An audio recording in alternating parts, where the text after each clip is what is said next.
Bonjour, merci d'avoir répondu à cette invitation pour ce dialogue avec Thomas Pesquet.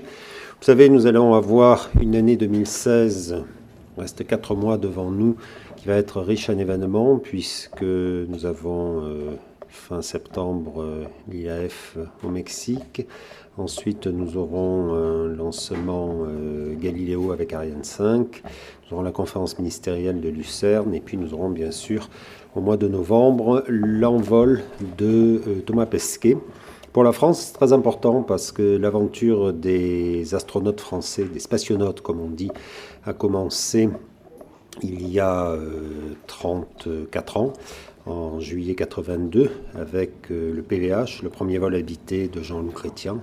Puis ensuite, vous connaissez l'histoire, en 85, Patrick Baudry, en 88, de nouveau, Jean-Loup Chrétien, et puis ensuite, plus récemment, Michel Tonini, Jean-Pierre Aigneret, le premier vol de Claudie en 96, et puis encore d'autres vols, Léopold Eliartz.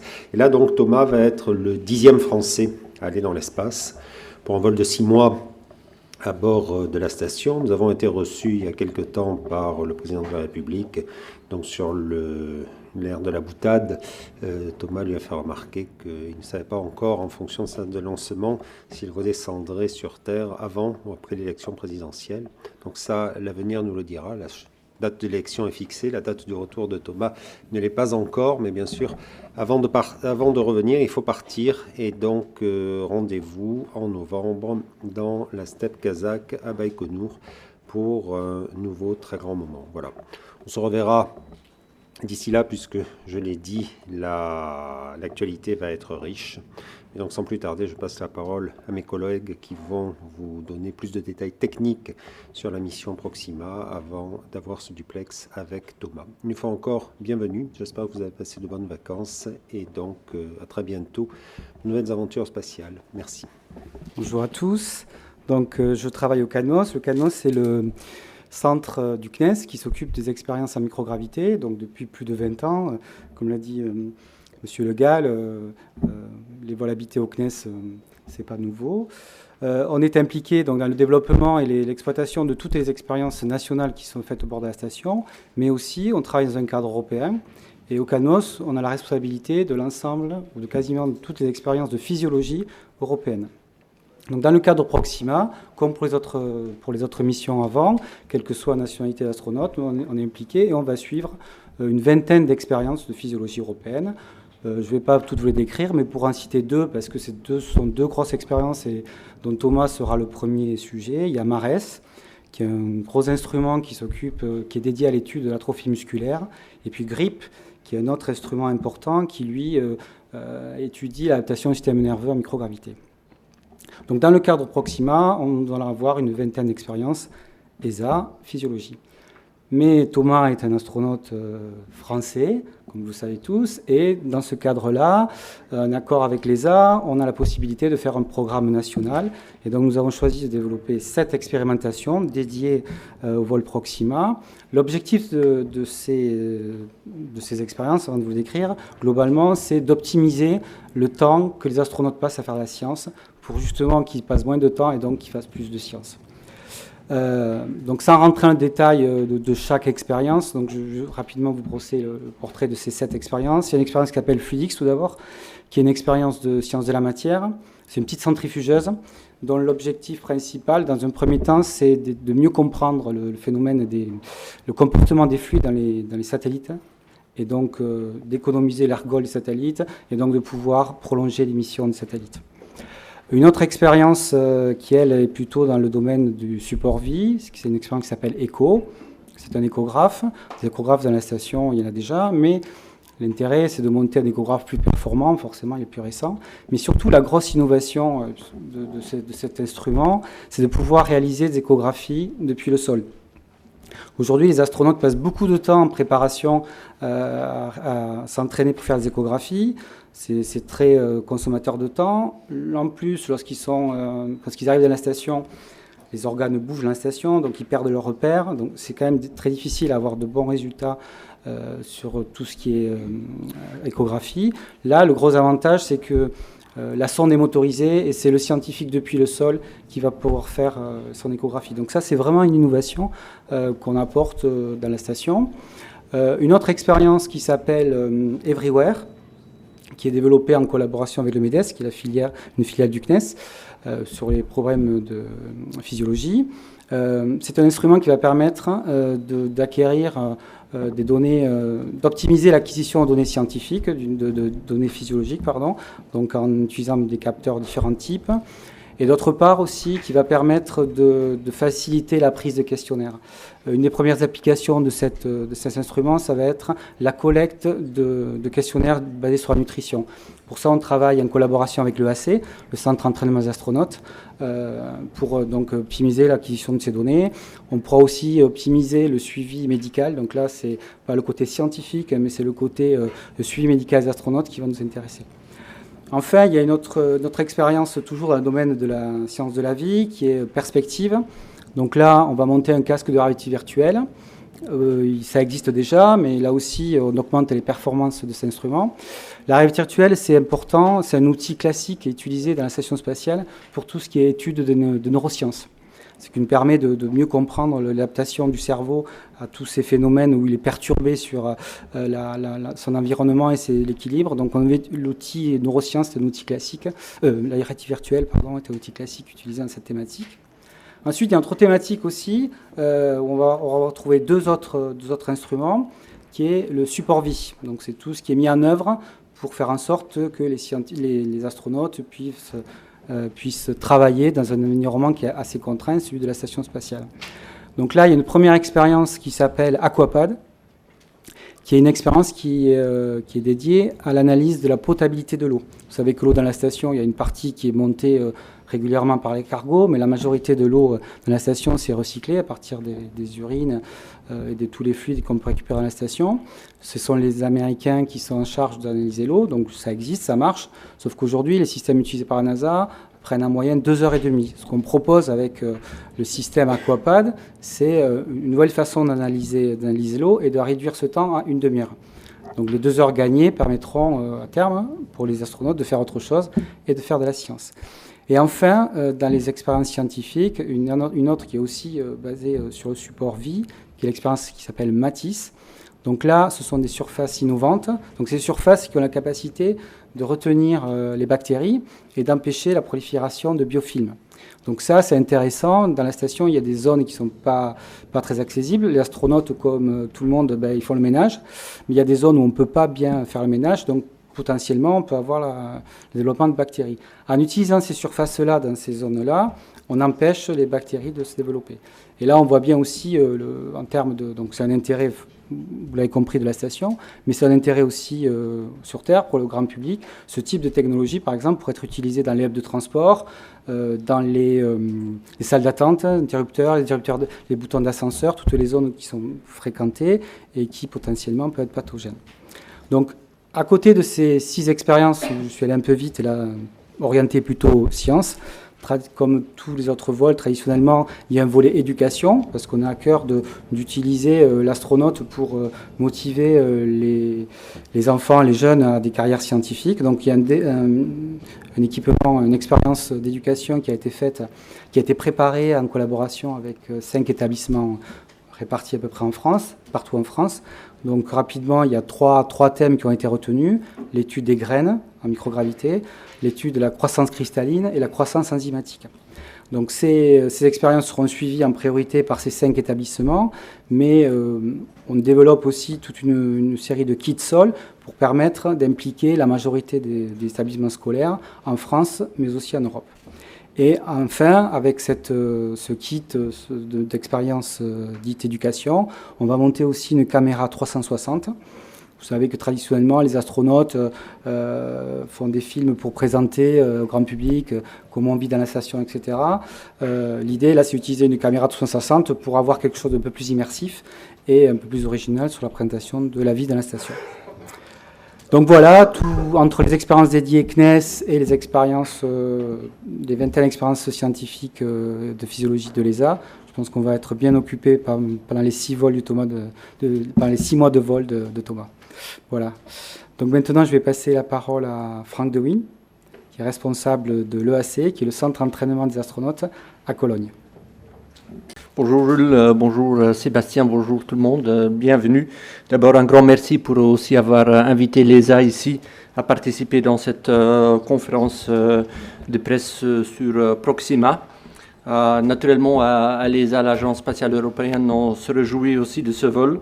Ce vol qui n'est pas seulement un vol français naturellement, mais qui cadre dans un programme européen d'exploration. On a recruté 6 jeunes astronautes en 2009 dans l'Agence spatiale européenne. Thomas, comme vous pouvez lire dans la petite livre, est le Benjamin de ces 6 jeunes astronautes et qui va voler maintenant et prendre le vol en novembre 2016.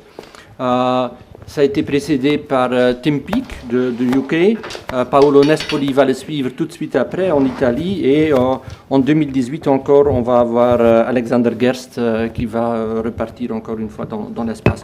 Donc on voit que c'est vraiment une continuation de vol des astronautes européens et ça cadre vraiment dans une politique d'exploration européenne. Et maintenant, on peut naturellement se demander pourquoi est-ce qu'on explore et pourquoi est-ce qu'on fait de l'exploration humaine. Ben, en fait, c'est surtout pour donner un retour aux citoyens. Et je vais démontrer ça avec quelques exemples qui ont été déjà dits par Sébastien, comment le vol de Proxima cadre dans cette envergure de l'exploration de l'espace européen. D'abord, on vole dans l'espace pour acquérir des connaissances. Je pense que Sébastien l'a mentionné plusieurs fois, qu'on va faire pas mal d'expériences scientifiques sur le corps humain, physiologique, mais aussi dans des autres domaines, naturellement, physique des fluides, biologie, physique des matériaux, etc. etc. D'ailleurs, ce n'est pas uniquement les agences spatiales, naturellement, qui sont intéressées, les scientifiques associés à l'espace qui sont intéressés. Dans ce vol, dans le cadre de ce vol-ci, il y a aussi une coopération entre l'INSERM, qui est quand même un grand institut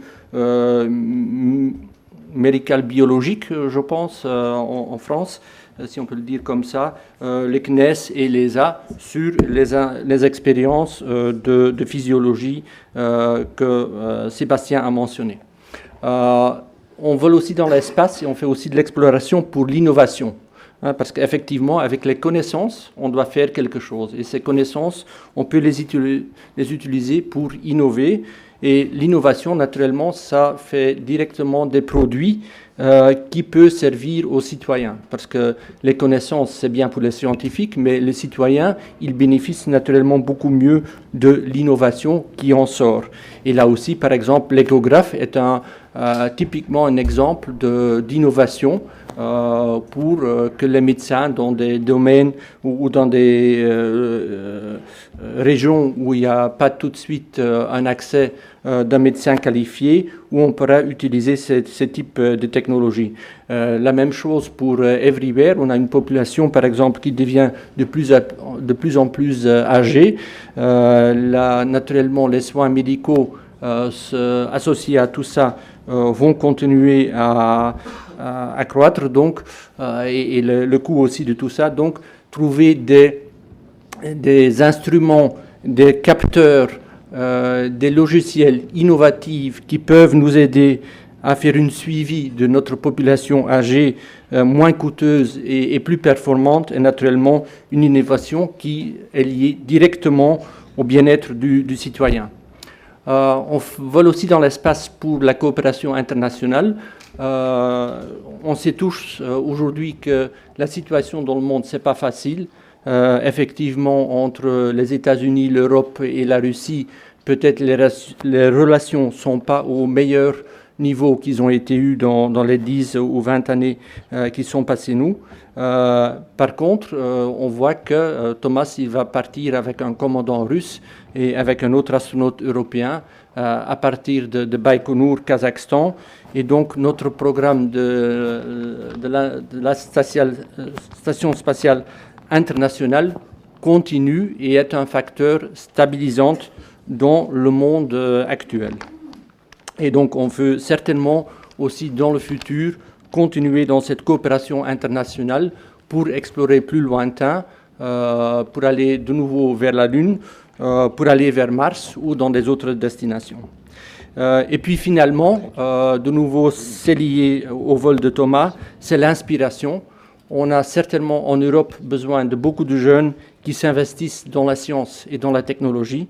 On le sait tous, si l'Europe veut maintenir sa place dans le monde qu'elle occupe aujourd'hui, avec l'innovation, avec son ouverture d'esprit, il faut investir dans des jeunes qui veulent effectivement choisir des carrières de scientifiques et des carrières technologiques. Et là, naturellement, l'exemple que Thomas peut nous donner, avec les programmes d'éducation qui sont développés par le CNES, par exemple, mais aussi encore par les programmes de communication avec les nouveaux médias, Twitter, Facebook et tout ce qu'on va mettre en place. Je pense qu'on peut vraiment inspirer une nouvelle génération de scientifiques et de technologiques. On l'a vu d'ailleurs dans la récente mission de Timothy Peake, qui a maintenant sur Twitter plus de 1 million de followers.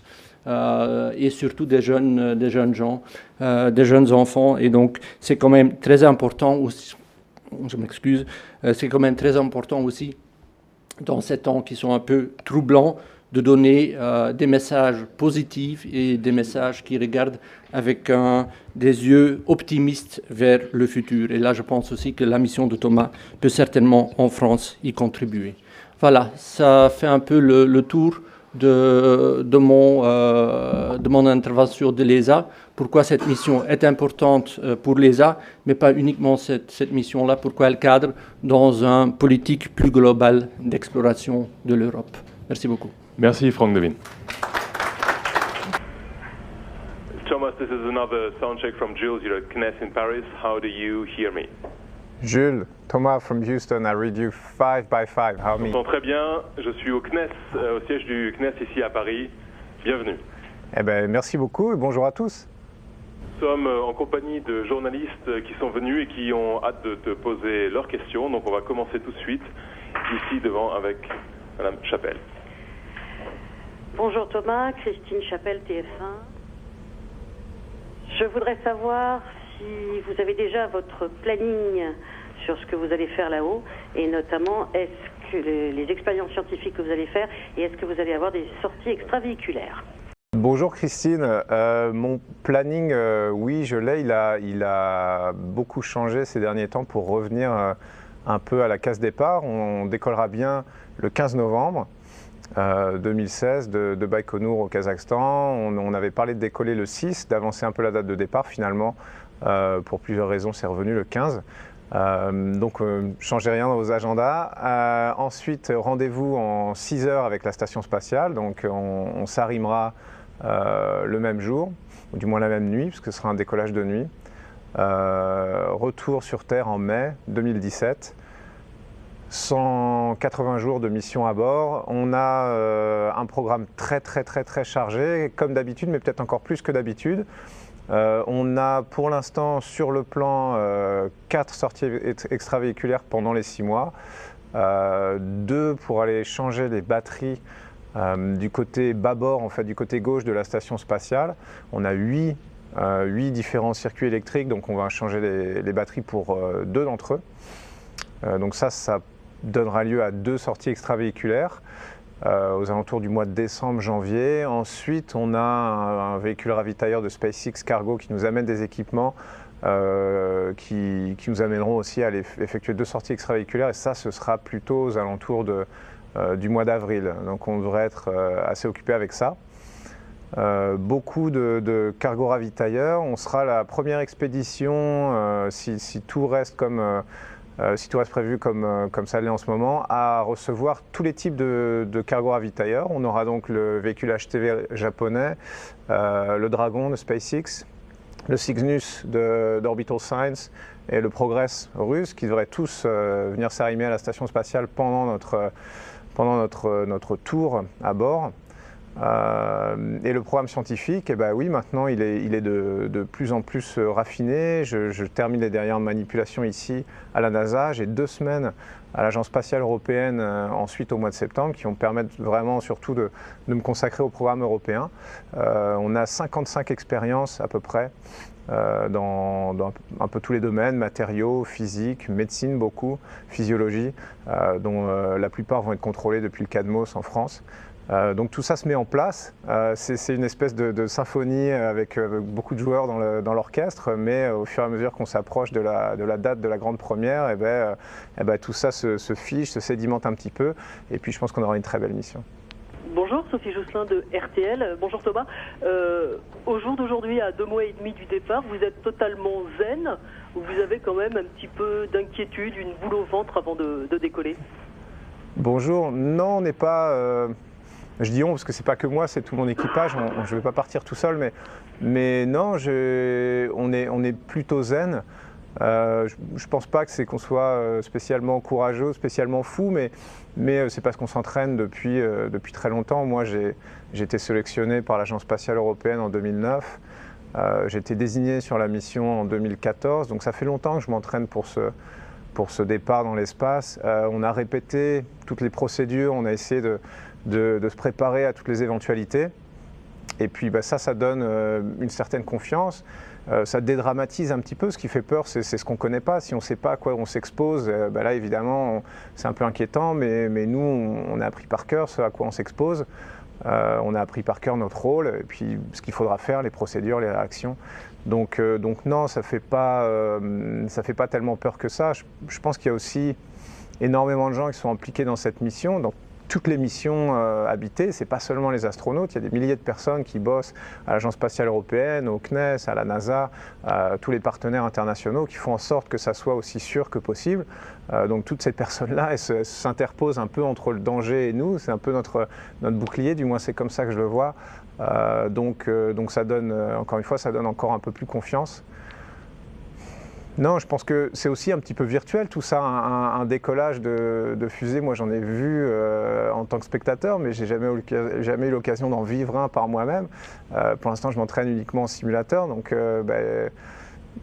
peut-être que je réalise pas complètement ce qui va se passer, mais je suis sûr que quand je verrai la fusée, quand vraiment on prendra l'ascenseur là pour aller s'installer en haut du 3e étage, rentrer dans la capsule, là je l'aurai la boule au ventre, ouais, bien sûr, parce que c'est pas une expérience normale, c'est hors du commun de se catapulter comme ça dans l'espace à des vitesses incroyables. Donc oui, on aura un peu d'appréhension, mais l'entraînement est là pour faire en sorte que cette appréhension soit la plus faible possible. Puis ensuite, ça se transforme en grand bonheur. Oui, bonjour. Bonjour Thomas, Hassan Meda du journal L'Usine Nouvelle. Ma question est assez simple. Quelle est l'opération la plus délicate que vous-même ou l'équipage serait amené à réaliser? L'opération la plus délicate, sur une mission de 6 mois, il y a des milliers, pour ne pas dire des dizaines de milliers d'opérations, certaines que je connais déjà bien, certaines que je ne connais pas encore en fait. C'est ça qui est intéressant sur une mission de longue durée, c'est qu'on ne peut pas spécifiquement se préparer à tout et apprendre tout par cœur. Il faut se préparer physiquement, il faut se préparer mentalement, et puis il y aura des situations auxquelles on devra faire face et pour lesquelles on n'aurait pas été spécifiquement préparé. Alors on n'est pas seul pour ça, le centre de contrôle nous aidera, nous donnera la marche à suivre, nous enverra des procédures le cas échéant.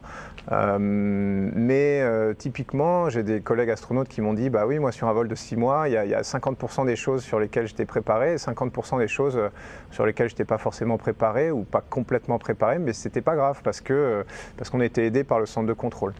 Donc ça, c'est la première chose. Je pense que les choses les plus critiques, le vol en Soyouz, c'est pas facile, c'est une phase très très dynamique, ça va très vite.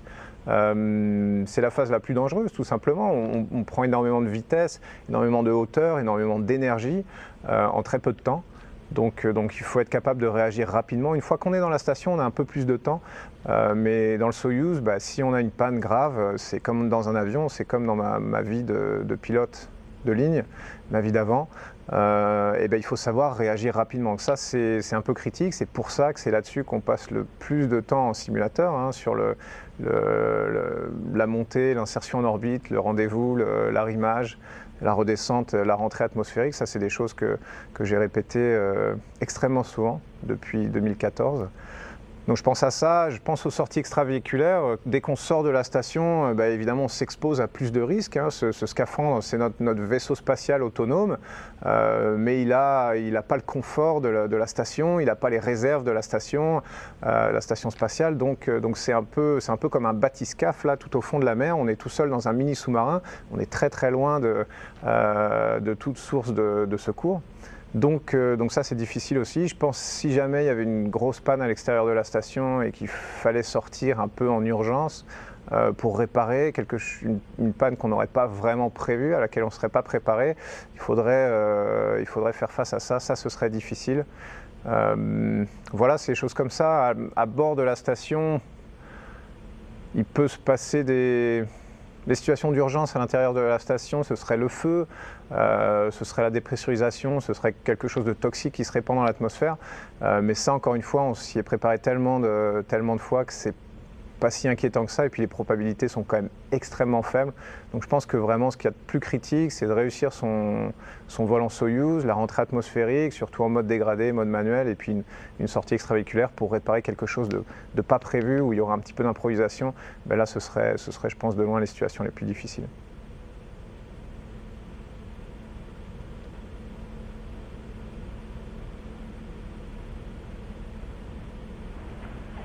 Bonjour Thomas, Camille de Citizen Press, je m'occupe du journal du CNES. Et alors ma question, elle est double. Vous faites partie de la nouvelle génération des spationautes. Alors comment vous la définiriez, cette nouvelle génération? Quelles sont les motivations des jeunes aujourd'hui qui se lancent dans l'aventure pour être spationautes? Et surtout, qu'est-ce que, avec votre expérience à vous, vous pensez que vous pouvez leur apporter? Bonjour, oui, c'est une bonne question. C'est vrai qu'on est la première génération d'astronautes qui n'étaient pas nés au moment de l'alunissage de Neil Armstrong et Buzz Aldrin. Et ça, c'était pas arrivé avant. Moi, je suis né en 78, donc j'ai raté ça. Enfin, je l'ai vu évidemment à la télévision, mais pas en direct. Je pense que peut-être quelque part, ça nous a enlevé, je ne veux pas dire enlever un poids, c'est un peu un grand mot, mais qu'on n'a pas ça derrière nous, qu'on regarde en se disant « Ah bah tiens, ils ont fait ça, c'était vraiment super, est-ce qu'on va arriver à faire aussi bien ?» Nous, on regarde vraiment uniquement devant, on regarde vers le futur. Je pense que c'est une caractéristique de la nouvelle génération. On est là pour assurer les vols du présent vers la Station spatiale internationale, mais cette station, elle nous sert aussi à préparer le futur, et le futur, clairement, on aimerait bien en faire partie, évidemment, sous l'égide de l'Agence spatiale européenne. Donc c'est de dépasser un peu l'orbite basse terrestre, aller faire des vols d'exploration avec la capsule Orion notamment, sur laquelle travaille l'ESA en coopération avec la NASA. Donc c'est un peu ça.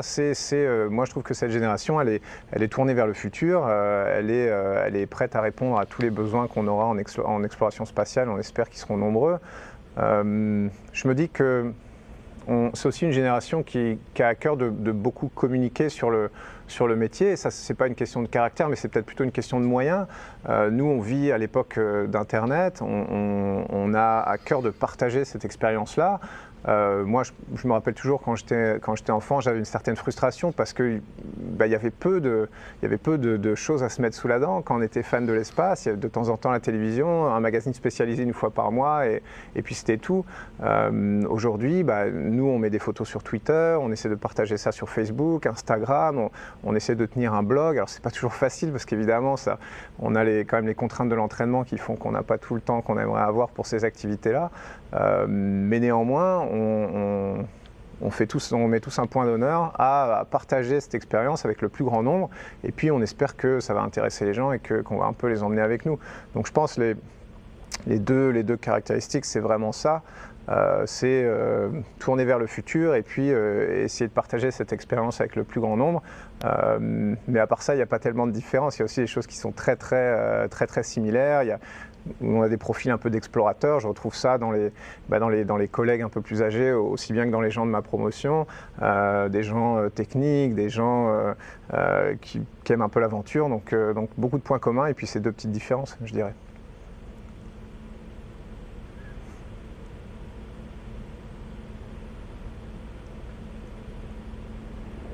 Allez-y. Bonjour, Aurélien Romano, M6. Vous avez parlé de l'avenir. Alors justement, il y a l'expérience à laquelle a participé Cyprien Verseux, là, d'1 an dans une bulle sur un volcan qui vient de finir. C'était dans le but de faire des études pour Mars. Oui. Est-ce que Mars c'est un objectif pour vous, personnellement? Est-ce qu'une mission sur Mars aux horizons 2030 vous semble envisageable pour l'humanité et pour vous en particulier? Alors pour l'humanité, oui, c'est certain. Pour moi, ça va être une question de timing, mais je suis plus jeune de l'agence spatiale, enfin des astronautes de l'agence spatiale européenne en ce moment, donc je suis plutôt pas, je suis pas le moins bien placé. Pour l'humanité, oui, c'est clairement une destination sur laquelle toutes les agences se sont mises d'accord, et ça c'est déjà bien. C'est difficile de faire travailler ensemble des agences spatiales qui n'ont pas les mêmes priorités, qui n'ont pas les mêmes histoires dans les 4 coins du monde. Donc au moins on est tous d'accord que Mars, c'est raisonnablement près de la Terre, c'est scientifiquement intéressant, c'est une belle destination pour l'exploration et surtout on apprendrait énormément en allant sur Mars. Donc on envoie des missions robotiques et ça c'est obligatoire. Encore une fois, l'exploration robotique, l'exploration habitée, ça va ensemble, ça ne s'oppose pas. Il faut arrêter de se dire que c'est une compétition entre les deux. Ce n'est pas une compétition, c'est une coopération vraiment à tous les niveaux. Donc oui, on a tous envie d'aller sur Mars et on y travaille. Ce n'est pas juste des déclarations d'intention ou des grandes phrases, on y travaille. L'ESA, comme je l'ai dit la dernière fois, en partenariat avec la NASA, travaille une capsule pour emmener des astronautes vers Mars, c'est la capsule Orion. Et puis on essaye de solutionner tous les problèmes techniques qu'on a pour arriver là-bas, une propulsion plus rapide, la rentrée atmosphérique dans Mars, comment poser toute une infrastructure sur Mars, donc des choses assez lourdes. Tout ça, on y travaille.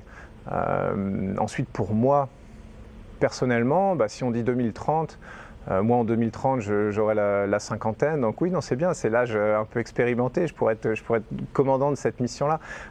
Non, je sais pas, j'espère évidemment au fond de moi que moi j'aurai un rôle à jouer dans cette mission-là, parce que, comme je l'ai dit tout à l'heure, on a tous un peu des âmes d'explorateurs, on a envie d'aller voir là où personne n'est jamais allé, c'est quand même ça qui est au fond qui est excitant. Mais si j'y vais pas personnellement, c'est pas grave, ce qui compte c'est qu'on y aille, au nom de l'humanité en fait, et qu'on y aille au nom de l'Europe, au nom de la France, que nous on ait un rôle à jouer dans cette aventure-là, parce que ça va être l'aventure la plus intéressante des quelques dizaines d'années à venir, c'est certain.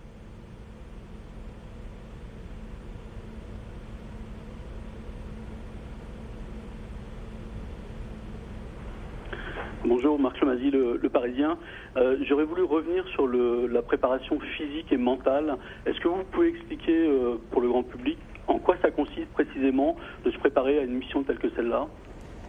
Oui, alors physique et mentale.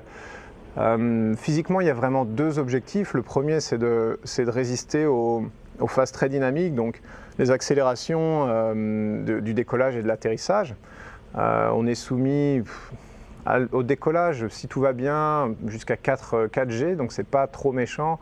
À l'atterrissage, c'est pareil, sauf si on rentre en mode un peu dégradé, s'il y a une panne et qu'on rentre en mode balistique. Donc là, on serait soumis à jusqu'à 8 à 9G, donc 8 à 9 fois l'accélération de la pesanteur. Donc on est vraiment écrasé sous son propre poids, des choses comme ça. Mais ça, on s'entraîne en centrifuge. Il y a des techniques pour bloquer sa respiration, ce genre de choses. Il faut être en forme physique, évidemment. Donc il y a ça. Ensuite, une mission de 6 mois dans l'espace, c'est pas facile pour le corps humain, on n'est pas fait pour ça, on n'est pas adapté à ça. On a évolué sur Terre, on est parfaitement adapté à notre environnement terrestre. Une fois qu'on se retrouve là-haut, c'est évidemment une autre paire de manches. Alors le corps s'adapte à sa manière. mais il y a beaucoup de muscles dont on ne se sert pas. Dans la station spatiale, on flotte, on peut déplacer des charges de 700 kg avec 2 doigts comme ça, on ne se sert pas du tout ou presque pas des muscles des jambes, des cuisses, des muscles du dos qui permettent de se tenir droit et de maintenir sa colonne vertébrale gainée comme ça, tout ça on ne s'en sert plus, donc on les perd petit à petit. Et ça, évidemment, c'est pas une situation idéale en vue du retour sur Terre, parce qu'on ne pourrait pas se lever, on aurait des gros problèmes articulaires. Donc on fait du sport tous les jours pour combattre un peu cette perte musculaire, cette perte osseuse, parce que ça s'accompagne aussi, cette perte de sollicitation mécanique, physique, ça s'accompagne aussi d'une perte osseuse. Donc on fait 2 heures de sport dans la station spatiale par jour pour faire face à ça. Et puis évidemment, le principe très simple qui est attaché à tout ça, c'est que plus on est en forme en partant, même si on va perdre un peu, plus on est en forme en revenant. Donc on essaie d'être le plus en forme possible pour partir. Voilà, donc ça demande de faire au moins 5 heures de sport par semaine. Ici au sol, on fait beaucoup d'endurance, on court, vélo, rameur, ce genre de choses, on nage. Et puis salle de sport, renforcement musculaire, hein, les cuisses, les muscles du dos, les abdominaux, les muscles des épaules, etc. Donc ça, on passe beaucoup de temps en salle de sport, on a un programme spécifique pour ça. Peut-être la dernière chose sur la partie physique, c'est les sorties extravéhiculaires. Les sorties extravéhiculaires, c'est difficile. On est à l'intérieur d'un scaphandre qui est pressurisé, donc qui s'oppose à nos mouvements. Vraiment, ce que je raconte assez souvent, c'est que quand on veut fermer la main, dans le gant pressurisé, c'est comme écraser une balle de tennis. Donc on se prépare à ça aussi, on fait du renforcement musculaire du haut du corps pour pouvoir rester 6 heures dans le scaphandre, réaliser des opérations complexes, tout en se battant contre le scaphandre qui au final s'oppose à nos mouvements. Donc pour la partie physique, c'est ça représente depuis 2009, je ne sais pas combien d'heures passées à faire du sport, mais c'est pas grave parce que moi j'aimais ça de toute façon. On est tous quand même un peu sportifs évidemment pour en arriver là. Pour la partie mentale, c'est différent. Il y a des stresseurs, comme on dit, dans l'environnement spatial, donc juste des facteurs qui vont nous mettre en difficulté. Il y a de la promiscuité, on va être éloigné de sa famille, loin des siens, on perd un petit peu l'alternance jour-nuit, donc on peut être un peu désorienté par ça, ces rythmes circadiens sont changés, des choses comme ça. Donc ça, pour s'y préparer, on a aussi des programmes sur Terre, on est suivi par des psychologues. Évidemment, la sélection fait en sorte de sélectionner des candidats qui sont stables, sur lesquels on peut compter. Et si on les enferme 6 mois dans une boîte de conserve avec des gens qu'ils n'ont pas choisis, ça va quand même bien se passer. Des joueurs d'équipe, des gens qui sont patients, qui savent communiquer. Et puis on va se mettre dans des situations analogues. C'est comme ça qu'on s'entraîne, c'est pour ça qu'à l'ESA, on a le programme Caves, où on s'isole en spéléologie, en fait coupé du monde extérieur dans une équipe internationale d'astronautes, comme ça sera le cas dans la station spatiale, et on a un programme d'exploration et un programme scientifique à réaliser dans un environnement qui ne nous est pas du tout familier. Donc ça, c'est vraiment pour répliquer cette situation qui est un peu unique dans le vol spatial, mais qu'on va retrouver quand même dans certains environnements extrêmes au sol. On a participé, quand je dis on, c'est moi et mes collègues de l'Agence spatiale européenne évidemment, on a participé à la mission de NIMO avec la NASA, donc on a vécu 9 jours sous l'eau dans un module immergé au large de la Floride en simulant une mission. Ce module, c'était un peu notre base de vie, notre vaisseau spatial, et puis on avait des sorties extravéhiculaires tous les jours en casque de scaphandrier sous l'eau, mais qui répliquent presque exactement les sorties qu'on pourrait réaliser en scaphandre dans l'espace. Donc on essaie de se préparer à tout ça. Tout le long de la mission, on est suivi, on a des conférences régulières avec un psychologue qui essaie d'évaluer un peu notre état général. Mais au final, la meilleure préparation psychologique, c'est de connaître ses partenaires. C'est les gens avec qui on va passer 6 mois, pas seulement au travail, mais aussi tous les jours. Je veux dire, c'est les gens qu'on verra tous les matins au petit déjeuner pendant 6 mois, qu'on verra tous les soirs au dîner pendant 6 mois et qu'on va croiser toute la journée. Donc il faut bien s'entendre, il faut se connaître le plus possible pour désamorcer tout ce qui pourrait se passer. C'est important de former une équipe cohérente. Moi, j'ai beaucoup de chance. Je pars avec des vétérans expérimentés, faciles à vivre, donc je sais que ça se passera très bien. Et puis dans la station spatiale, la chance qu'on a, enfin, pour finir sur le côté psychologique, c'est qu'on peut communiquer avec la famille. On peut envoyer des emails, on peut appeler avec le téléphone sur IP, un peu l'équivalent de Skype, mais sans la vidéo. Et on peut appeler sa famille au final plusieurs fois par semaine, pas pour des heures et des heures évidemment, mais par petits créneaux de 5 minutes. On peut maintenir une certaine proximité et ça aide évidemment à faire face à l'isolation et à l'éloignement. Thomas, bonjour. Gilles Davidovitch de la Société astronomique de France. Avez-vous déjà choisi vos effets personnels? On sait que tous les astronautes emmènent quelques souvenirs avec eux. Oui, bonjour. Oui, c'est une bonne question. Alors, ce qui m'a surpris, c'est que dans une mission spatiale, il y a énormément de choses qui se préparent bien à l'avance. Et en fait, mes effets personnels, il a fallu que j'en remette la plupart à la NASA, qui va s'occuper de les acheminer vers la station spatiale au mois de janvier dernier. Donc, c'était quand même bien en amont de la mission. Il me reste une petite carte à jouer parce que dans le Soyouz avec moi, donc il va vraiment décoller de Baïkonour et qui ne va pas me quitter, j'aurai un petit 1,5 kg d'effets personnels. Donc oui, j'ai rempli ça de souvenirs, pas pour moi, mais plutôt de choses que je vais ramener pour les gens. De choses un peu symboliques. J'ai emmené ma ceinture noire de judo parce que le judo ça m'a apporté beaucoup dans la vie, parce que je crois en les valeurs du judo, en les valeurs du sport en général, et puis la vie saine, on va dire, l'exercice physique.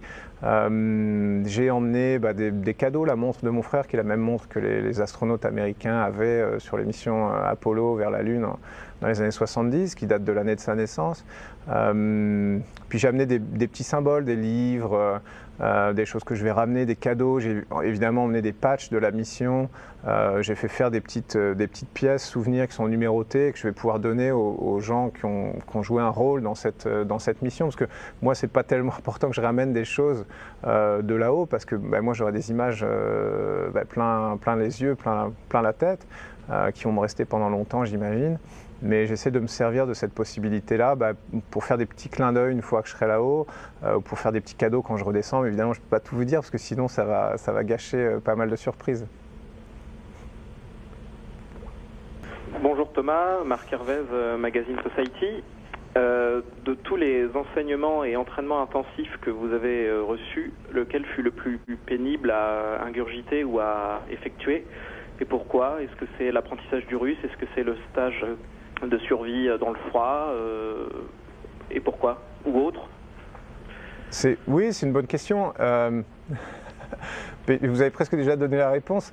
Le stage de survie dans le froid ou d'autres stages de survie qu'on a fait, ce qui est assez drôle, c'est que la mémoire, ça doit être sélectif, parce que sur le moment, tout n'était pas spécialement rose, hein, ça je vous le garantis. On avait faim, on avait froid, on n'arrivait pas à dormir la nuit. Je me rappelle, on se relevait, puis on prenait des pierres qui avaient été près du feu, et puis on serrait les pierres comme ça pour essayer d'avoir un petit peu de chaleur en attendant que le soleil pointe le bout de son nez pour se réchauffer un petit peu. Donc c'était pas forcément drôle, mais ce qui nous en reste, enfin du moins moi ce qui m'en reste, c'est tous les bons souvenirs en fait, c'est toutes les fois où on a ri, où il y a eu des moments de franche camaraderie, où on a appris des choses. C'est pas que je suis complètement béat ou naïf, mais c'est vraiment ces choses-là qui restent en mémoire, donc j'ai du mal à considérer ça comme un vrai mauvais souvenir en fait, parce qu'on a appris énormément, parce que quand on en reparle, parfois avec les collègues, on se rend compte des fois où il y avait des choses vraiment drôles qui se passaient, parce que l'humour, évidemment, ça aide à faire passer ces moments-là. Le russe, ça n'a pas toujours été très drôle non plus. Le russe, c'est une situation un peu différente. On a passé vraiment des heures et des heures et des heures et des heures à apprendre ces déclinaisons, et là c'est plutôt des choses tout seul à sa table où il n'y a rien de fun ni de glamour. Je veux dire, c'est pas des choses qui passent à la télévision quand on parle d'entraînement d'astronaute.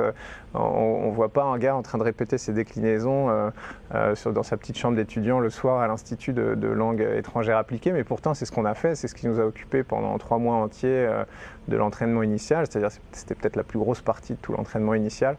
Je pense que c'était peut-être ça le plus difficile en soi pour des gens qui, comme nous, ne sont pas spécialement versés dans les langues étrangères. On est plutôt des gens techniques, des pilotes, des ingénieurs, des médecins, des scientifiques. Donc ça, c'était difficile. Après, je pense que la particularité du métier d'astronaute, c'est qu'il faut faire beaucoup de choses différentes. Et c'est plutôt là que réside la difficulté pour moi. C'est pas qu'il faut être extrêmement pointu dans un domaine. On a tous des parcours scientifiques, mais il n'y a aucun d'entre nous qui est prix Nobel. On parle tous un peu les langues étrangères, mais il n'y en a aucun de nous qui a vraiment des diplômes de haut niveau dans les langues étrangères. On fait tous beaucoup de sport, mais il n'y a personne qui est athlète de haut niveau. C'est plutôt tout faire à la fois qui est difficile. C'est-à-dire que dans la même journée, il va falloir faire des langues étrangères, travailler sur des expériences scientifiques assez pointues, faire 2 heures de sport, et puis à la suite de tout ça, faire face par exemple à une classe de CM2 avec beaucoup de questions auxquelles parfois c'est difficile de répondre. Donc tout ça, ça fait partie de la panoplie de l'astronaute, ou du moins de ce qu'on nous demande de faire tous les jours. Donc pour moi, la difficulté majeure du métier, c'est pas dans une chose extrêmement pointue, c'est dans la capacité à tout faire à la fois avec un niveau, on va dire, suffisant. Bonjour Thomas, Pauline Leroy des journaux pour enfants, Le Petit Quotidien, Mon Quotidien, L'Actu. En novembre, vous aviez estimé en pourcentage l'état de vos entraînements. Là, on est donc beaucoup plus loin. Sur quel domaine vous n'êtes pas encore à 100%, à 2 mois du départ? Sur quel domaine allez-vous le plus travailler dans les semaines à venir? C'est une très bonne question. Bonjour Pauline. Sur quel domaine je ne suis pas à 100%? Dans tous les domaines, je ne suis pas à 100%. Sur lesquels je vais devoir travailler le plus, là, je suis dans une phase un peu spéciale. Là, c'est mon dernier passage à la NASA à Houston pour encore 2 semaines. Ensuite, je reviens en Europe et je ne reviendrai plus à la NASA. Donc, tout ce que je fais en ce moment, c'est un peu la dernière séance, la dernière session, le dernier entraînement de robotique, le dernier entraînement dans la piscine, le dernier entraînement de ci ou de ça. Donc c'est un peu spécial parce que c'est une route tellement long cours qu'on se dit toujours que des entraînements il y en aura d'autres et de toute façon on est loin de la fin, mais là on commence vraiment à voir arriver la fin. Donc on va finir un petit peu tout ça. Là on a beaucoup de briefings qui commencent à nous dire voilà ce qu'il en est des réserves à bord de la station, des choses un peu plus concrètes où l'information est valable que quand on est proche du décollage. On va finir tout ça et ensuite vraiment ce qui nous reste, c'est je vais avoir 2 semaines à l'EAC, au Centre des astronautes européens à Cologne, en Allemagne, qui est notre base, qui est là où on a été basé depuis 2009, depuis la sélection. C'est là qu'on se trouve quand on ne voyage pas, ce qui est quand même pas si souvent, mais quand même. Et là, on va travailler beaucoup sur le programme scientifique. On a un programme scientifique européen qui est évidemment très développé et il va falloir faire beaucoup, notamment de mesures avant le vol. Le principe, il est simple. On fait pour toute la recherche humaine, donc la recherche où on est les cobayes, c'est mesure avant le vol, mesure pendant le vol, mesure après le vol. Pour faire très simple. Donc toutes ces mesures avant le vol, il y en a certaines qu'on a commencé, mais il y en a aussi pas mal qu'il va falloir faire dans ces 2 semaines qui viennent au centre européen. Donc on va dire, on va se concentrer vraiment sur le programme scientifique et les expériences scientifiques. Ça c'est une chose qu'on n'a pas fini de faire. Et ensuite on va retourner à Moscou pour faire la dernière session d'examens finaux. En fait, on est validé, évidemment, il faut avoir le niveau pour aller dans l'espace. Donc on va se mettre au simulateur, à la centrifuge, comme je l'ai fait en tant que doublure il y a quelques mois. Et là, on va le refaire en tant qu'équipage principal. C'est assez spécial parce que c'est quasiment le même programme, c'est pas les mêmes pannes, mais on sait à l'avance comment ça va se dérouler. Par contre, on va essayer d'avoir une meilleure note que quand on était doublure. Donc c'est ça qui va rester à faire, on va dire. Il y a beaucoup de choses sur lesquelles je suis vraiment à 95% maintenant, à part le programme scientifique où c'est un peu moins du fait de la nature des activités qui implique de faire beaucoup de mesures avant le vol et juste avant le vol, donc on attend le dernier moment. Et puis ensuite répétition générale avant le décollage, pour de vrai, pas au simulateur cette fois. Bonjour, Jean-Christophe Bateria pour France Télévisions. S'il y a une journée type à bord de la station, est-ce que vous pouvez nous en décrire les 24 heures? Oui, il y a une journée type. En fait, ce qui est intéressant, c'est qu'à bord de la station, on a un emploi du temps assez régulier. Et au final, c'est beaucoup plus. Ces 6 mois de vie dans la station vont être beaucoup plus réguliers que les 3 ans d'entraînement qui les ont précédés, où là, on est vraiment sur les 4 coins du monde, un peu jamais sur les mêmes fuseaux horaires, il y a beaucoup de choses qui se passent. Mais dans la station, en fait, ça se passe à peu près toujours de la même manière. On est réveillé assez tôt, vers 6h, 6h30. Ensuite, on a une petite heure de temps pour soi, pour se préparer, pour prendre son petit déjeuner, qu'on n'est pas obligé de prendre ensemble. Les gens le prennent ensemble s'ils veulent, sinon ils le prennent de leur côté, pour, j'allais dire prendre sa douche, mais évidemment il n'y a pas de douche dans la station spatiale, on va dire faire sa toilette avec des lingettes, voilà, faire tout ce qu'on a à faire, lire un petit peu le plan de la journée, on en a déjà eu une idée la veille, mais pendant la nuit, le centre de contrôle, lui, va travailler, va nous envoyer des informations. Et comme ça, la première chose qu'on fait en se levant, c'est prendre connaissance de tout ça et puis se préparer. Parfois, on va même déjà préparer notre matériel, aller chercher des outils spéciaux dont on sait qu'on aura besoin plus tard, etc. Ensuite, la journée commence vraiment avec une conférence audio, on va dire, entre tous les différents centres de contrôle sur Terre, donc à la NASA, à Moscou. Pour nous, en Europe, ça se trouve à Munich, enfin près de Munich. Centre de contrôle du module Columbus, module européen de la station spatiale, et au Japon. Donc tous ces gens-là se donnent rendez-vous, on se dit bonjour, et puis on discute le plan de la journée, les réponses, les questions de la veille, et puis si tout va bien, il n'y a pas grand-chose à dire. S'il y a des choses un peu à préciser, ça peut prendre 15, 20, 25 minutes. Et ensuite, chacun part de son côté et les astronautes vont mettre en œuvre le plan de la journée. Le plan de la journée, on peut le suivre, nous, sur des ordinateurs portables à bord. On a toutes les activités une par une, chacun a son emploi du temps. C'est vraiment contrôlé à la minute près.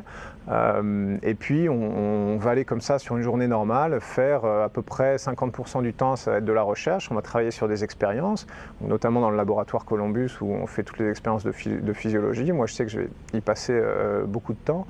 Mais il y a d'autres installations évidemment à la station spatiale, pour la science des matériaux, pour les sciences physiques, la mécanique des fluides, des choses comme ça.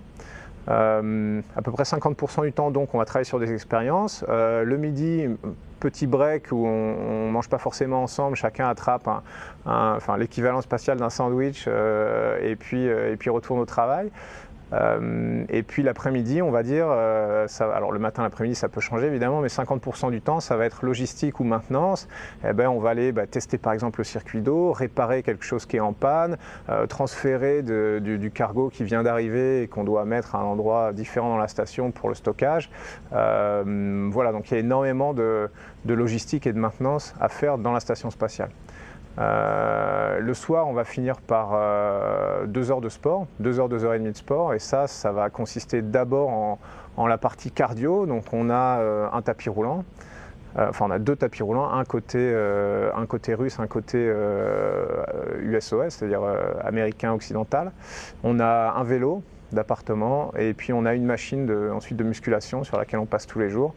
Donc on va finir la journée comme ça. Vers 19h, 18h30, 19h, on a encore une conférence avec tous les centres de contrôle pour clôturer la journée. Et puis ensuite, c'est a priori le temps libre pour les astronautes. Et ça, chacun l'occupe un peu comme il veut. Moi, j'ai déjà ma petite idée, mais les gens regardent beaucoup par la fenêtre, par la cupola, qui est notre fenêtre d'observation sur la Terre, prennent énormément de photos. On peut appeler sa famille, on peut écrire son journal de bord, on peut regarder un film dans la station si on a envie, il y a des DVD. Donc voilà, et puis le lendemain, ça va recommencer comme ça. Ça, c'est la journée vraiment type. Après, il peut y avoir des événements qui vont un peu chambouler ce petit programme bien minuté. Ces événements-là, c'est une sortie extravéhiculaire, ça se prépare très longtemps à l'avance, et puis le jour de la sortie, évidemment, on va passer 6 heures dehors, donc on commence très tôt le matin, et puis la journée entière est consacrée à ça. Des opérations de robotique à l'extérieur de la station, on va manipuler le bras robotique. Des arrimages de véhicules, où là c'est la même chose, les véhicules viennent se mettre en vol stationnaire sous la station, les astronautes les attrapent avec le bras robotique. Ça peut arriver malheureusement au milieu de la nuit, donc on va décaler notre temps de sommeil, on va travailler le week-end, voilà. Mais globalement c'est un emploi du temps très très stable, orchestré par ce rythme toujours régulier des journées, et puis de temps en temps une petite chose un peu exceptionnelle comme ça qui vient bouleverser notre routine spatiale. Bonjour Thomas, Marc Beignet, ImageDoc. Vous allez fêter votre anniversaire dans l'espace. Est-ce que vous avez prévu quelque chose Oui, effectivement, je vais fêter. Vous partez avec quelque chose que par exemple vos parents vous auraient confié Non, pas vraiment. Alors, mais par contre, je me demande s'il y a une possibilité pour la famille d'envoyer 2 ou 3 fois pendant la mission, en fonction du calendrier des véhicules ravitailleurs, d'envoyer des petits paquets comme ça, des petits colis. Donc je me dis que, bon, sans déflorer la surprise, je me dis qu'il y aura sûrement un petit quelque chose pour mon anniversaire, ou du moins s'il n'y en a pas, je serai déçu.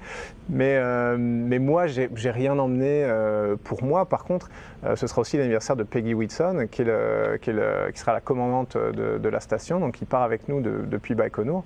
Et elle, son anniversaire, c'est le 9 février. Donc par contre, j'ai prévu évidemment un cadeau pour mon commandant de station spatiale. Ça ne se ferait pas d'oublier. Et puis on fera une petite fête, c'est un bien grand mot, mais on essaiera de cuisiner un petit quelque chose. Ouais, cuisiner, c'est aussi encore un bien grand mot parce qu'on n'a pas tellement de possibilités là-haut. Mais oui, on essaiera de marquer le coup, évidemment, de dîner tous ensemble. Et puis j'imagine que chacun, que je ne suis pas le seul, évidemment, à avoir pensé à ça. Donc chacun aura prévu un petit cadeau. Et puis voilà, ça fait partie de la vie de tous les jours. Parce que la station, c'est un lieu de travail. Mais c'est aussi un lieu de vie, c'est un lieu qu'on habite, c'est un lieu qu'on s'approprie pendant 6 mois, donc c'est important aussi d'avoir cet aspect un peu social de la vie de tous les jours, parce que sinon on devient fou évidemment, si on travaille 24 heures sur 24 en vivant dans cette bulle technologique. Bon, de temps en temps il faut prendre un peu de recul et puis revenir à la vie normale, j'ai envie de dire. Donc oui, il y aura ça, il y aura aussi Noël, il y aura aussi le jour de l'an, donc on s'est réparti les repas de fête, hein. Moi je sais que je suis en charge du repas du jour de l'an, donc au travers de la nourriture qu'on a développée avec l'ESA et avec le CNES, on a la chance d'avoir 2 chefs, on a Alain Ducasse, on a Thierry Marx qui ont développé des plats pour nous.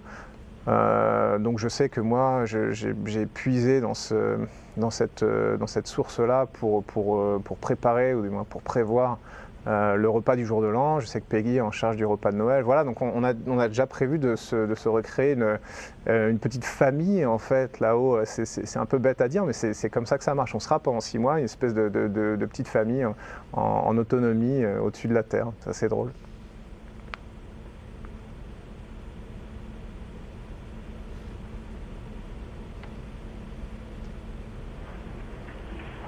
Bonjour, Nicolas de la salle de Télérama.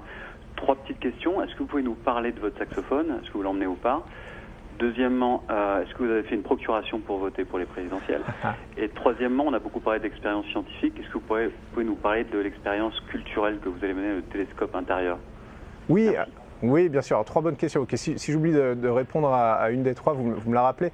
Le saxophone, on est... peut-être que Jules Grandcir, qui est là avec vous, il pourra vous en dire plus, parce qu'on a beaucoup parlé avec lui récemment et on essaye d'emmener un modèle le plus léger possible dans la station spatiale.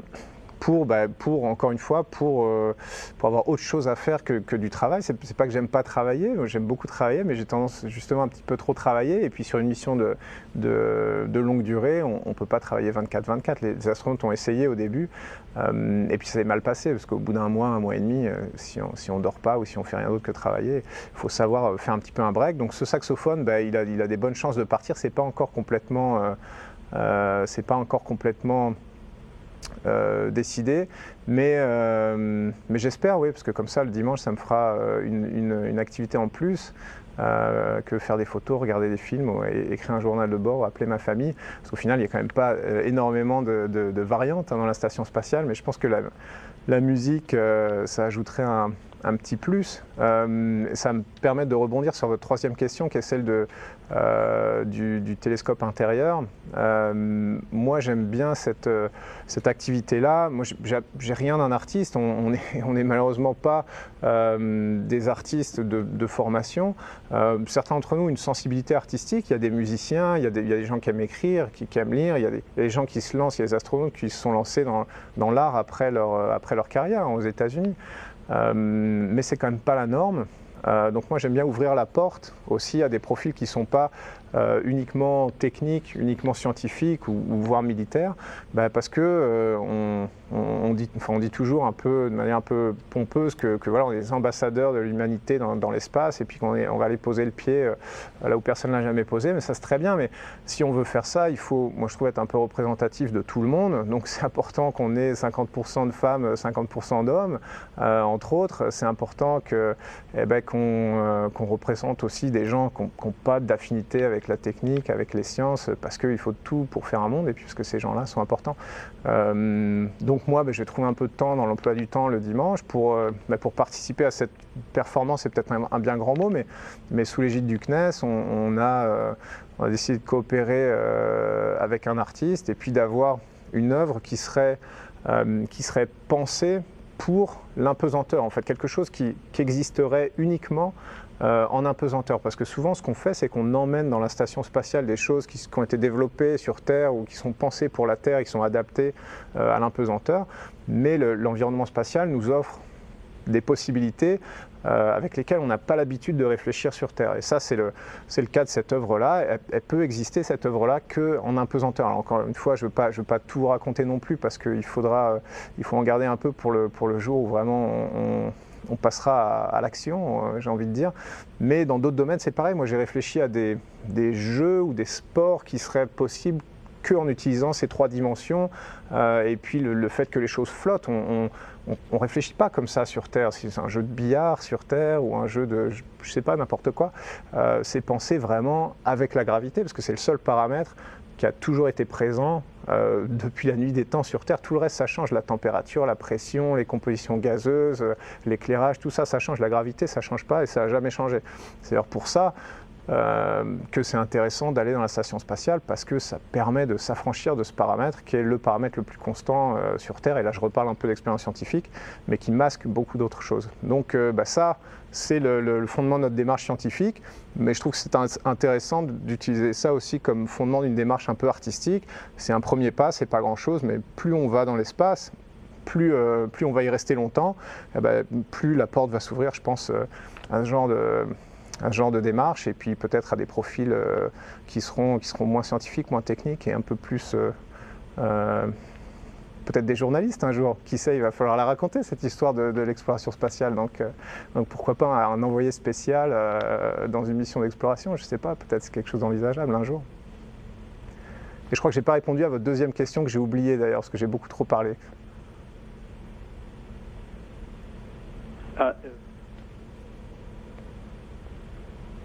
Procuration pour le vote. Ah, la procuration pour le vote, merci. Oui, alors je suis en dialogue avec... Est-ce que vous avez fait procuration pour les présidentielles? Oui, je suis en dialogue avec le consulat de France à Francfort, donc on va s'occuper de ça. En fait, en fonction de la date de retour, je pourrais être revenu à temps pour voter, mais je pense que c'est quand même important de faire une procuration, parce que ces choses-là, les dates de retour, les dates de décollage, parfois ça change, parfois à la dernière minute. Donc oui, je ne l'ai pas fait, mais c'est au programme de mes 2 semaines à Cologne qui viennent à la fin du mois de septembre. C'est important. D'ailleurs, on parlera de ça. Je pense qu'on se servira de mon exemple pour dire, voilà, c'est pas parce que vous êtes parti en week-end à l'île de Ré qu'il ne faut pas faire son devoir de citoyen, parce que regardez, il y a des gars qui partent quand même dans la station spatiale et puis qui ont quand même pensé. Non, je pense que c'est important. Je pense que encore une fois, pour rebondir sur des choses peut-être un peu plus larges, mais les messages qui sont importants, moi je pense, faut se servir de cette mission spatiale pour essayer de faire passer des messages positifs. Si ça intéresse les gens et si les gens regardent, tant mieux, mais du coup autant leur dire des choses qui moi me tiennent à cœur, et puis ça en fait partie. Je pense qu'on a la chance d'avoir la possibilité de donner notre opinion sur tout dans nos sociétés. Il ne faut pas s'en priver.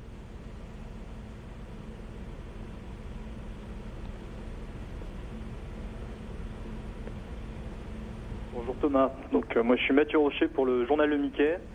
En mer, les marins ne prononcent pas certains mots comme corde ou lapin. Je voulais savoir si les spationautes avaient également des superstitions, et plus globalement, est-ce qu'il y a des interdits pour maintenir une bonne vie à bord? Ah oui, bonjour, c'est une bonne question. Écoute, j'ai pas entendu, très honnêtement, j'ai pas entendu parler d'interdits comme ça pour l'instant. Après, il y a peut-être des choses qu'on ne m'a pas dites et qui sont dévoilées qu'une fois arrivé à bord. Non, côté européen, je n'ai pas l'impression qu'on ait ce genre de superstition. On fait des vols habités depuis à peine 50 ans, hein, donc c'est pas très vieux. Les gens ont l'impression que c'est vrai qu'à l'échelle d'une vie humaine, ça fait longtemps, mais par rapport à la navigation en bateau, enfin, je veux dire, c'est un laps de temps ridicule. On est encore au début des vols habités, et puis la tradition, elle s'est créée sur certaines choses, mais elle va continuer à se créer sur d'autres éléments. Je sais que côté russe, nos collègues russes sont de manière générale très superstitieux. Donc il y a beaucoup de choses qu'il ne faut pas dire ou qu'il ne faut pas faire. Je sais que le dernier voyage à Baïkonour avant le décollage, il ne faut justement jamais dire que quelque chose c'est le dernier. Quand on dit oh oui c'est mon dernier petit déjeuner, non, il y a un adjectif en russe qui veut dire c'est le dernier pour l'instant. Donc on est vraiment obligé d'utiliser cet adjectif dernier pour l'instant. Il y a plein de choses comme ça qu'il ne faut pas faire, mais c'est vrai que nous de notre côté on n'a pas de...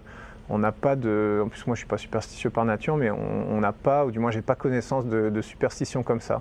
Écoute, j'essaierai de me renseigner. Côté russe, il y en a beaucoup, mais côté européen, américain, j'en ai pas connaissance.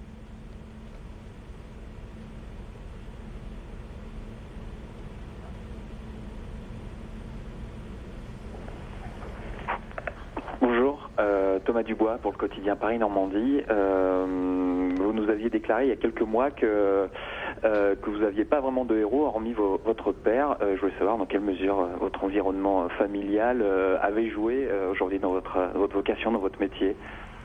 Oui, cette déclaration, je la maintiens. Évidemment, je regardais des choses à la télévision, mais tout ça, c'était très très loin. Donc je ne m'identifiais pas vraiment à ça, parce que c'était trop loin pour moi. C'était vraiment du domaine de... c'est comme regarder un dessin animé, des choses qui n'existent pas vraiment, qui sont dans un autre monde. Alors que oui, les choses autour de moi, ça je les voyais, je pouvais m'identifier à tout ça. Mon enfance, ma famille, ça a été extrêmement important pour moi. En fait, je m'en rends compte de plus en plus, mais j'ai l'impression de m'en rendre compte depuis assez peu de temps, ce qui est un peu dommage, parce que j'ai eu une enfance extrêmement stable, avec des parents qui se sont énormément occupés de mon frère et moi, qui ont essayé de nous faire découvrir plein de choses, de nous faire de la musique, alors que moi je voulais pas, un peu comme tous les enfants, je trouvais ça un peu ennuyeux, je voulais pas faire de la musique, je voulais aller à la piscine, on a été forcés de le faire entre guillemets, et puis finalement c'est une des meilleures choses qui me soit arrivée, faire du sport, plein de sports différents, les langues étrangères, ils nous ont encouragés à voyager et puis aller voir un peu ailleurs comment ça se passait, donc ouais, je leur dois beaucoup à mes parents, et c'est pas des mots en l'air, je m'en rends compte maintenant, je m'en rendais pas forcément compte à l'époque parce que quand on est jeune c'est comme ça, mais oui, ils m'ont donné, je dis souvent, ils m'ont donné des racines et des ailes, c'est ça qui est important, moi je trouve, il faut avoir une stabilité, soit un endroit géographique ou des gens, des activités, des choses comme ça qui vous donnent un peu un socle, quelque chose de stable sur lequel revenir quand tout le reste est un peu difficile à contrôler. Donc moi, mes racines, je les ai clairement du côté de la Normandie et avec ce que m'ont donné mes parents. Et la stabilité de ma jeunesse, et puis ensuite des ailes, une fois qu'on a ça, il faut aller voir ailleurs, parce que c'est important, il faut se confronter à la nouveauté, il faut découvrir, il faut apprendre, il ne faut pas rester toute sa vie au même endroit avec ses certitudes, parce que ça marche pas, ça marchait peut-être avant, mais ça marche plus maintenant, pas dans le monde dans lequel on est, où tout change très vite, où on est confronté à plein d'opinions qui ne sont pas forcément toutes plaisantes, ou qui ne vont pas forcément toutes dans le même sens, donc c'est important aussi de faire cette expérience-là. Moi je peux que remercier mes parents pour m'avoir donné tout ça, des racines en Normandie et puis des ailes qui aujourd'hui m'emmènent vers la station spatiale, c'est quand même pas mal. Sophie Becherel de France Inter, est-ce que vous avez beaucoup discuté avec vos prédécesseurs? Est-ce qu'il y a des choses qu'ils vous ont dites, qui vous ont étonné? Est-ce que de ce fait-là, vous pensez encore avoir gardé un effet de surprise ou au moins d'émerveillement? Parce que il y en a eu beaucoup avant vous. Oui. Alors moi, je serais le 10e Français à aller dans l'espace. Et j'ai eu la chance de rencontrer les 9 autres plusieurs fois. Alors certains plus que d'autres, parce qu'il y en a encore 3 qui travaillent à l'Agence spatiale européenne. Il y en avait 4 avec Michel Tonini. Donc il y a Jean-François Clairvoy, Claudie Aigneret, Léopold Eyarts, qui travaillent dans le sein de l'Agence spatiale européenne, que je rencontre régulièrement. Michel Tonini, qui était le chef du Centre des astronautes au moment où j'ai commencé. Et puis tous les autres, je les rencontre de temps en temps dans un contexte un peu plus social. Je leur pose des questions. Et puis parfois ils me racontent un peu des anecdotes de leur vol, de comment ça s'est passé. Donc ça me fait toujours un peu bizarre de me retrouver à côté de ces gens-là que moi je voyais à la télé, mais bon, la vie c'est comme ça. Parfois j'entends parler d'eux en bien, je vous rassure tous, mais en Russie on me parle encore. Ah oui Thomas, tu es français, mais oui je me rappelle Claudie, je me rappelle Jean-Pierre, je me rappelle Léo, tous ces gens-là, et puis ils en disent que du bien. Donc ça veut dire que moi je les remercie, parce que je marche dans leurs pas, donc ils ont parfois défriché un peu un chemin pas tellement facile, et moi j'ai qu'à suivre un petit peu tout ça.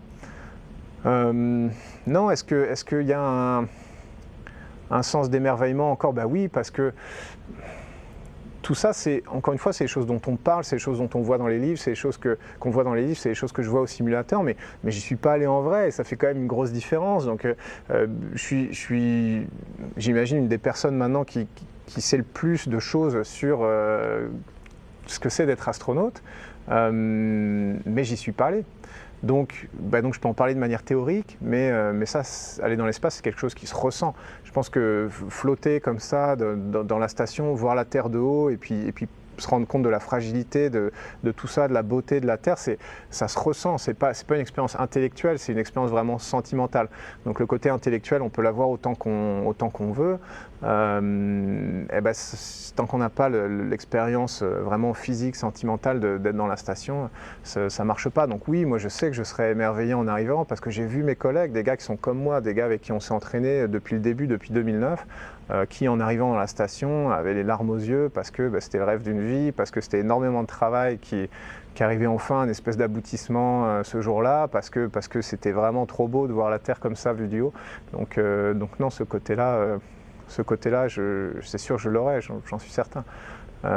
Après, est-ce qu'il y a des choses qui m'ont dit oui, une chose qu'on m'a dit au début, donc un astronaute expérimenté m'a dit ah mais Thomas, tu sais, tu as de la chance, parce que c'est mieux d'avoir son vol dans l'espace devant soi que derrière soi. Et ce qui à l'époque je trouvais aberrant, parce que nous on voulait tous aller dans l'espace, et c'est pour ça qu'on était là, et cette attente avant d'aller dans l'espace qui dure des années, on trouvait ça insupportable, et puis ça paraissait bien trop loin dans l'avenir, donc d'avoir son vol devant soi, ça paraissait pas une bonne situation, tout simplement. On avait l'impression, on voulait l'avoir derrière soi, ce vol, on voulait l'avoir fait. Et puis en fait, au fur et à mesure que je me rapproche, je me dis que non, en fait, en ce moment, déjà, la situation dans laquelle je suis, elle est formidable. S'entraîner pour un vol spatial, c'est sans doute la deuxième meilleure chose sur Terre après le vol spatial lui-même. Et donc je sais qu'après le vol, j'aurais envie de revenir dans cette situation-là, et puis d'avoir un but devant soi comme ça aussi énorme, qui canalise toute son énergie. Au final, c'est une situation agréable. Le pire dans la vie, c'est de ne pas avoir de but, ou de ne pas avoir de challenge comme ça en ligne de mire. Donc moi j'essaie toujours de m'en donner un, je suis sûr qu'il y en aura un après la mission. Mais je sais que voilà, c'était quelque chose que je n'avais pas cru quand on me l'avait dit au début. Et puis plus je me rapproche du vol, et je suis sûr à plus forte raison après le vol, je me rendrai compte que, comme la plupart des choses que disent les gens expérimentés, souvent c'est vrai, il faut leur faire confiance.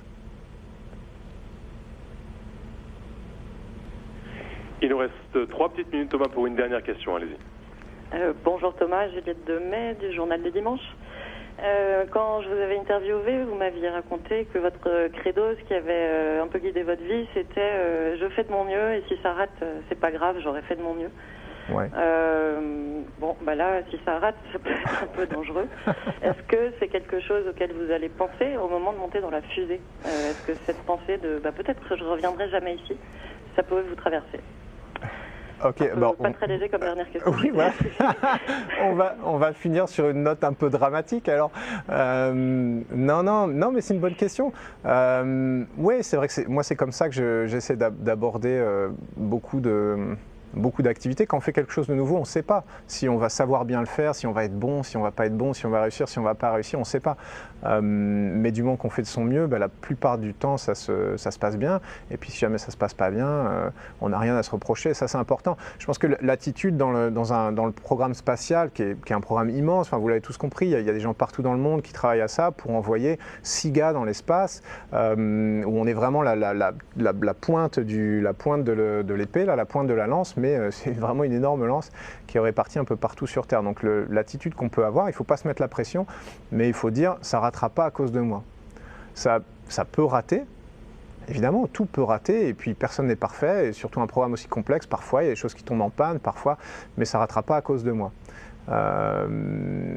Je pense que si tout le monde fait ça, au final, on a une chance quasi sûre que ça réussisse. Voilà, après, au moment du décollage, je penserai qu'il y aura ma famille qui sera là, qui sera à Baïkonour, qui sera venue voir ça en direct, évidemment, parce que c'est important pour moi qu'ils soient là. Donc j'aurai une pensée pour eux, et puis oui, on serrera un peu les fesses, hein, excusez-moi passez-moi l'expression, mais c'est pas anodin de s'asseoir comme ça sur une fusée de 50 mètres qui est une espèce de bombe sur laquelle vous êtes attaché en plus. C'est pas vraiment que vous asseyez dessus, c'est vraiment qu'on vous attache à la fusée. Voilà, donc je pense qu'on y réfléchit un petit peu, mais très rapidement, on se remet dans le contexte, et puis on a des actions, on a des choses à mener, on a des procédures à réaliser qui vous ramènent dans du concret, qui ne laissent pas l'esprit vagabonder.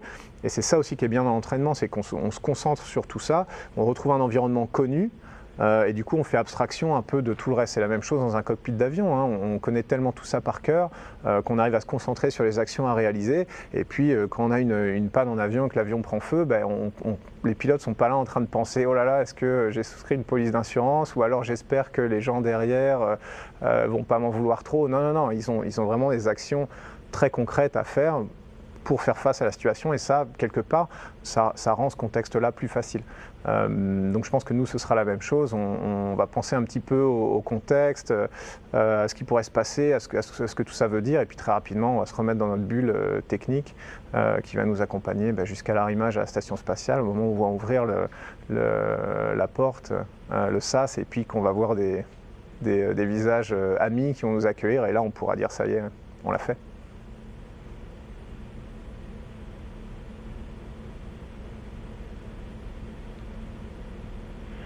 Merci Thomas Pesquet d'avoir passé 1 heure avec nous ici au siège du CNES à Paris. Je sais que la journée est assez longue encore pour toi, tu t'es levé très tôt exprès pour nous, donc bonne journée, bon courage et à très bientôt. Merci à tous, au revoir.